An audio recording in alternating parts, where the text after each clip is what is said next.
जोहार दोस्तों। आज 15 अगस्त है। आज पूरा देश तिरंगे के रंग में रंगा हुआ है। कहीं राष्ट्रगान बज रहा है, कहीं देशभक्ति के गीत गाए जा रहे हैं, तो कहीं मिठाइयाँ बांटी जा रही है और सोशल मीडिया पर हर तरफ एक ही नारा है, भारत माता की जय। लेकिन आज मैं आपको सिर्फ भारत की जय नहीं सुनाना चाहता। आज मैं आपको उस भारत की आवाज सुनाना चाहता हूं, जिसकी आवाज अक्सर राष्ट्रवाद के शोर में दब जाती है। आज मैं आपको एक माँ की चीख सुनाना चाहता हूं, जिसने संघर्ष में अपना बेटा खो दिया। आज मैं आपको उस बहन की चीख सुनाना चाहता हूं, जिसने हिंसा और असुरक्षा का दर्द झेला है। आज मैं आपको उस किसान की आवाज सुनाना चाहता हूं, जो मिट्टी में अपना पसीना बहाता है, लेकिन फिर भी अपने भविष्य को लेकर परेशान है।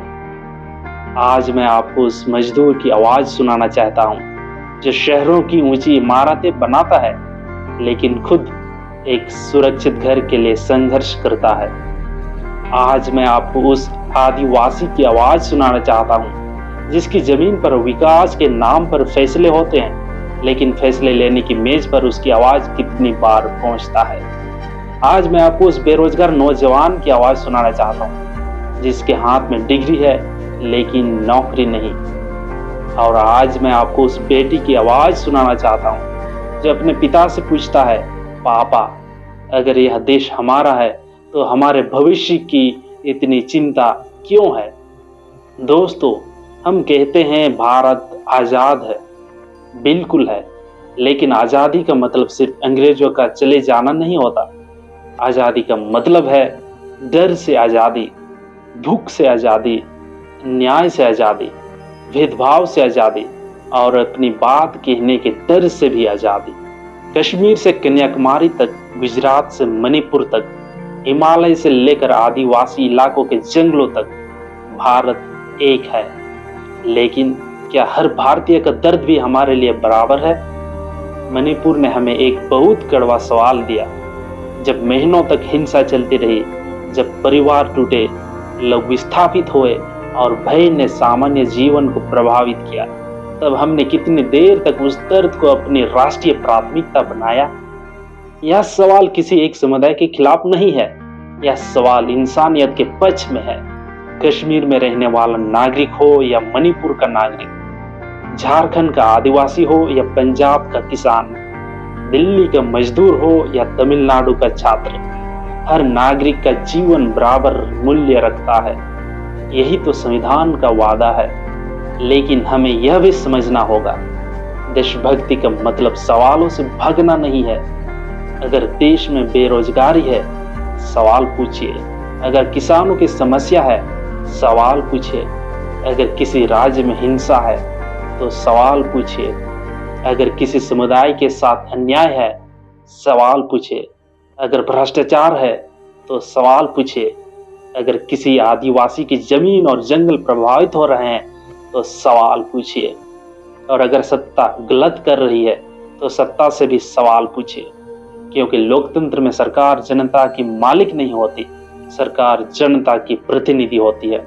और याद रखिए, सरकार से सवाल करना देश से सवाल करना नहीं है। सरकार की आलोचना करना भारत की आलोचना नहीं है। भारत सरकार से बहुत बड़ा है। भारत किसी एक पार्टी से बड़ा है। भारत किसी एक नेता से बड़ा है। भारत किसी एक धर्म से बड़ा है। भारत किसी एक भाषा से बड़ा है। भारत 140 करोड़ से ज्यादा लोगों की उम्मीदों का नाम है। और इसलिए इस स्वतंत्रता दिवस पर मैं आपसे एक और सवाल पूछना चाहता हूँ। क्या हम सच में उस भारत की ओर बढ़ रहे हैं, जिसका सपना हमारे स्वतंत्रता सेनानियों ने देखा था? वह भारत जहां गरीब का बच्चा भी बड़े सपने देख सके, जहां किसान सिर्फ चुनाव के समय याद ना आए, जहां आदिवासी सिर्फ सांस्कृतिक कार्यक्रमों में दिखाई ना दे, बल्कि विकास और नीति निर्माण में उसकी आवाज भी सुनी जाए, जहां महिला की सुरक्षा सिर्फ भाषण का विषय ना हो, जहां युवा सिर्फ परीक्षा और नौकरी की लाइन में अपनी जवानी ना खो दे, जहां पत्रकार सवाल पूछ सके, जहां नागरिक असहमति व्यक्त कर सके, जहां धर्म इंसान को जोड़ने का माध्यम बने, बांटने का हथियार नहीं, और जहां संविधान सिर्फ किताब में नहीं, हमारे व्यवहार में दिखाई दे।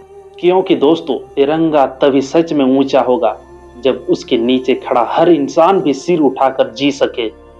आज मैं आपसे नफरत करने को नहीं कह रहा, मैं किसी पार्टी के खिलाफ खड़े होने को नहीं कह रहा, मैं किसी धर्म के खिलाफ खड़े होने को नहीं कह रहा। मैं आपसे सिर्फ इतना कह रहा हूं, अन्याय के खिलाफ खड़े हो जाइए। क्योंकि कल अगर किसी और की बेटी रो रही थी और हम चुप थे, तो याद रखिए, कल हमारी बेटी की बारी भी हो सकती है। आज अगर किसी और किसान का दर्द हमें दिखाई नहीं देता, तो कल हमारे घर की रोटी भी उस दर्द से अछूती नहीं रहेगी। आज अगर किसी आदिवासी का जंगल हमसे छीन लिया जाता है, तो कल हमारी आने वाली पीढ़ियां हमसे पूछेगी, जब यह सब हो रहा था तब आप कहाँ थे।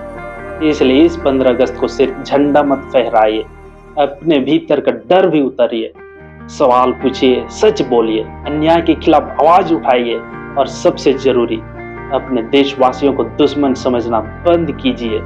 कश्मीर से कन्याकुमारी तक, मणिपुर से गुजरात तक, झारखंड से महाराष्ट्र तक, भारत की हर आवाज को सुनना होगा। क्योंकि भारत सिर्फ सीमा के अंदर की जमीन नहीं है, भारत उन लोगों की सांस है, उनके सपने हैं, उनकी उम्मीदें हैं, उनका संघर्ष है। और जब तक इस देश का आखिरी इंसान न्याय, सम्मान और बराबरी के साथ नहीं जी सकता, तब तक हमारी आजादी की कहानी पूरी नहीं हुई है। इसलिए आज कहिए जय हिंद, लेकिन सिर्फ आवाज से नहीं, अपने काम से, अपने चरित्र से, अपने सवालों से, और अपने संविधान के प्रति अपने निष्ठा से। क्योंकि सच्ची देशभक्ति यह नहीं पूछती तुम मेरे साथ हो या मेरे खिलाफ। सच्ची देशभक्ति पूछती है, क्या हम सब मिलकर भारत को बेहतर बना सकते हैं। जय हिंद, जय संविधान, जय भारत, जय आदिवासी।